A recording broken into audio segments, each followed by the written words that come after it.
Student कैसे हैं आप सब लोग। आज हम लोग क्लास 7 का चैप्टर 3 एंड चैप्टर 4 करेंगे। मैंने आप लोगों को चैप्टर 1 एंड चैप्टर 2 करा दिया है। तो चलिए स्टार्ट करते हैं। Hair of wool called fleece. जो हेयर होते हैं वूल के वो फ्लीस कहलाते हैं। Sheep has 2 type of hair. Sheep के 2 तरीके के हेयर होते हैं। पहले द कोस बेयर हेयर।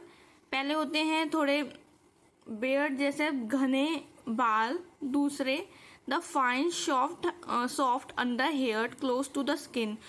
और दूसरे होते हैं फाइन और सॉफ्ट होते हैं जो कि स्किन के क्लोज होते हैं। The fine hair provide the fibre for making wool. जो हमारी फाइन हेयर होते हैं वो ही हमारी वूल बनाने में यूज होते हैं। Yak wool is common in Tibet and Ladakh. जो याक होती है वो कॉमन होती है तिब्बत में और लद्दाख में। Mohair is obtain from the angora goat. Mohair जो वूल होती है वो अंगोरा गोट से ऑब्टेन होती है। आप इस बात को ध्यान रखिएगा, अंगोरा गोट से, शीप से नहीं। Found in hilly region. जो अंगोरा गोट होती है वो हिली रीजन में पाई जाती है, जैसे कि Jammu and Kashmir. Wool is obtained also from goat hair. Kashmiri shawl by fine flax called pashmina shawl. Wool जो होती है गोट हेयर से भी यूज की जाती है। जैसे कश्मीरी शॉल में जो होता है हमारा गोट हेयर ही यूज होता है। जो हमारी कश्मीरी शॉल क्या कहलाती हैं, pashmina shawls. Camel also called wool. जो फर होते हैं कैमल पे वो भी वूल कहलाते हैं, जैसे कि llama and alpaca found in South America. जो ये 2 स्पेशीज हैं ये साउथ अमेरिका में पाई जाती हैं कैमल की। इसके जो फर होते हैं वो वूल भी कहलाती है। In winter sheep are kept indoors. Winters में जो शीप होती है वो अंदर रखी जाती है। And fed on leaves grains and dry fodder. और उसे लीव्स खिलाई जाती हैं, ग्रेन्स और सूखा फॉडर खिलाया जाता है। हमें दूसरा टॉपिक हमारा स्टेप्स ऑफ मेकिंग वूल। वूल कैसे बनाई जाती है। फर्स्ट शेयरिंग शेयर किया जाता है, मतलब उसका हटाया जाता है फ्लीस। शेयर कर लिया जाता है ऊपर की स्किन। फर्स्ट हमारा प्रोसेस है ये स्क्योरिंग, वॉशिंग मीन्स। दूसरा हमारा है जो हमने निकाली होती है उसका फ्लीस, वो उसे हम वॉश करते हैं। थर्ड है हमारा सॉर्टिंग। अब सॉर्टिंग क्या होती है, different textures of wool are separated. अलग अलग ऊपर की स्किन। फर्स्ट हमारा प्रोसेस है ये स्क्योरिंग, वॉशिंग मीन्स। दूसरा हमारा है जो हमने निकाली होती है उसका फ्लीस, वो उसे हम वॉश करते हैं। थर्ड है हमारा सॉर्टिंग। अब सॉर्टिंग क्या होती है, different textures of wool are separated. अलग अलग टेक्सचर वूल के सेपरेट किए जाते हैं। अब birds, small fluffy fibre. Bird जो होता है स्मॉल फ्लफी फाइबर है। The fibre scored again and dried. और फिर से उसे स्कोर्ड किया जाता है और फिर से उसे ड्राई किया जाता है। फिर नेक्स्ट स्टेप है हमारा colouring. Natural colour of wool. जो नेचुरल कलर होता है वूल का वो होता है black, brown and white. In 3 colour में हमारी नेचुरली तरीके से वूल पाई जाती है। The fibres are straightening, combed and rolled into yarns. और फिर जो उसके फाइबर निकलते हैं उसे सीधा किया जाता है और रोल करके उसे यार्न में बदल दिया जाता है। The longer fibre use for sweaters. जो लॉन्गर फाइबर्स होते हैं वो स्वेटर में यूज होते हैं। And the shorter fibre are spun and woven into woollen clothes. और जो शॉर्टर फाइबर होते हैं हम उसे ऊनी कपड़े बनाए जाते हैं, रेडीमेड जो ऊनी कपड़े आते हैं। The process of taking out thread from the cocoon for use as silk is called reeling of silk. जो प्रोसेस होता है थ्रेड को उसके सिल्क वर्म के कोकोन से निकालने में और उसे सिल्क की तरह यूज करने में वो क्या कहलाता है, रीलिंग ऑफ सिल्क। कैसे बनती है, पहले अंडे होते हैं, अंडों में से कैटरपिलर निकलता है जिसे सिल्क वर्म भी कहते हैं। कैटरपिलर क्या करता है, secret fibre made of A protein, एक फाइबर को सीक्रेट करता है जो कि प्रोटीन से बना होता है, विच हार्डन्स ऑन एक्सपोजर, जो एयर के एक्सपोजर में जो है वो हार्ड हो जाता है और सिल्क बन जाता है। फिर क्या होता है, कैटरपिलर के अगले स्टेज में ये प्यूपा में कन्वर्ट हो जाता है। प्यूपा उसके बाद में कोकोन बन जाता है, और जब कोकोन बन जाता है फिर उसके बाद हमारी मौत, ये हमारी फिर बटरफ्लाई बन जाती है।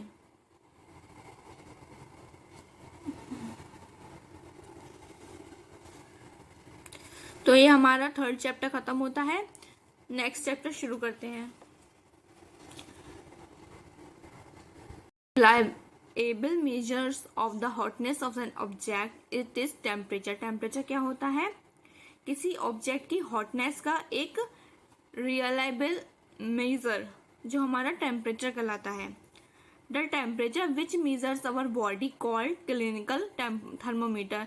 जो टेम्परेचर हमारे बॉडी को मेजर करता है वो हम किससे करते हैं, क्लिनिकल थर्मोमीटर से, जो कहाँ तक कैलकुलेट करता है, 35 degree Celsius to 42 degree Celsius तक ये हमारा कैलकुलेट करता है। एक clinical thermometer consist of a long narrow glass tube. जो एक क्लिनिकल थर्मोमीटर होता है वो बना होता है एक लॉन्ग नैरो ग्लास ट्यूब से। ए बल्ब एट वन एंड, जो बल्ब होता है उसके एंड में होता है ऐसे।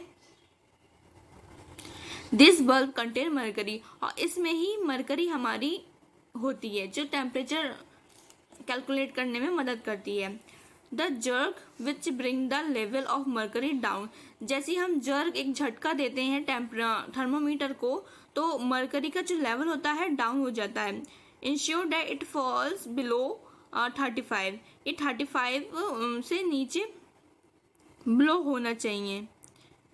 नॉर्मल टेम्परेचर ह्यूमन बॉडी, जो हमारा नॉर्मल टेम्परेचर होता है एक ह्यूमन बॉडी का वो होता है 37 degree Celsius.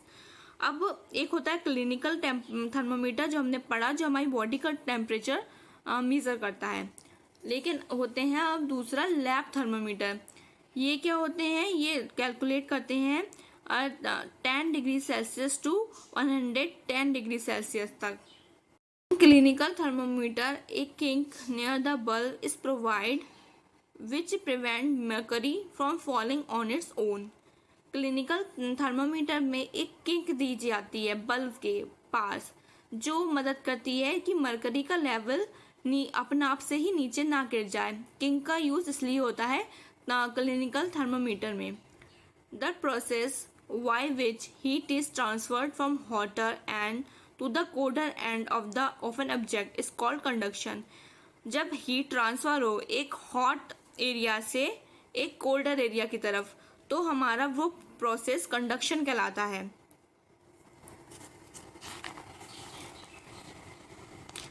The material which allow heat to pass through them easily are called conductors. Conductors क्या होते हैं, वो मटेरियल जो अपने अंदर हीट को पास थ्रू कर पाए वो कहलाते हैं कंडक्टर, जैसे कि aluminium, iron, copper and material, ये होते हैं हमारे कंडक्टर्स। और इंसुलेटर होते हैं, वो होते हैं जो अपने अंदर हीट को पास थ्रू नहीं कर पाए, जैसे कि प्लास्टिक और wood. The water and air are the poor conductor of heat.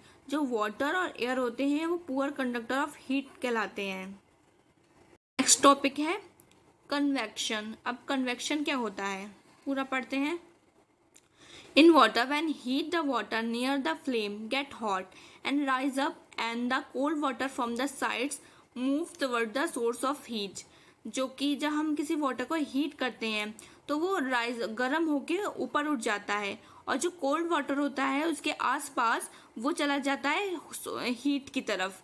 This water also get hot, और फिर से वो हॉट गर्म हो जाता है। ठंडा पानी जो आता है हमारा गर्म हो जाता है, फिर से वो राइज होने लगता है, और फिर से जो वाटर उसके पास होता है जो ठंडा होता है वो गर्म गर्म चीज़ की तरफ आ जाता है।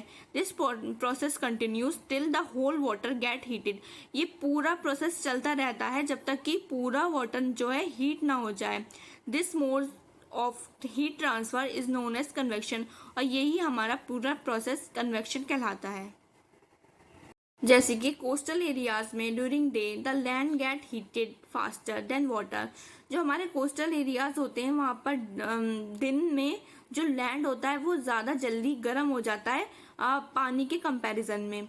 The air over the bees hot rises up. जो एयर होती है वो जल्दी हॉट होके ऊपर उठ जाती है। The cool air from the water, और जो कूल एयर होती है वाटर पे कूल एयर जो होती है वो रश करती है लैंड पे। And the warm air rush toward the water, और जो वार्म एयर जो राइज अप हुई होती है वो रश्ड होके कहाँ जाती है, वाटर की तरफ। So the windows are open, इसलिए जो विंडोज होती हैं वो ओपन रहती हैं कोस्टल एरियाज में। And the wind from the sea called sea breeze, और सी ब्रीज क्या कहलाती है, जो विंड होती है जो सी की तरफ से आए वो सी ब्रीज कहलाती है। और इसका उल्टा होता है नाइट में। During the night it reverse, उल्टा हो जाता है। द वाटर बिकम हॉट, जो पानी होता है वो गर्म होता है। So that the air from the land, और जो हमारी एयर होती है लैंड की विच इज कूल, जो कि कूल होती है, रशिश टुवर्ड द सी, वो सी की तरफ जाती है। And the land air also called land breeze, और वो जो लैंड एयर वो कहलाती है लैंड ब्रीज। रेडिएशन क्या होती है, the sun heat come to us by this process. जो हमें सूरज की हीट मिलती है, सूर्य की हीट मिलती है, वो हमें रेडिएशन के द्वारा ही मिलती है। When we sit in front of a room heater we get heated. और जब हम कभी रूम हीटर के सामने बैठते हैं तब भी जो हमें वो हीट मिलती है वो भी रेडिएशन कहलाती है। No medium is required for radiation, कोई भी मीडियम रिक्वायर्ड नहीं होता है रेडिएशन के लिए। तो हमने यहाँ पर क्लास 7 के चैप्टर 3 एंड 4 कर लिए हैं। होप आपको मेरी वीडियो पसंद आई हो।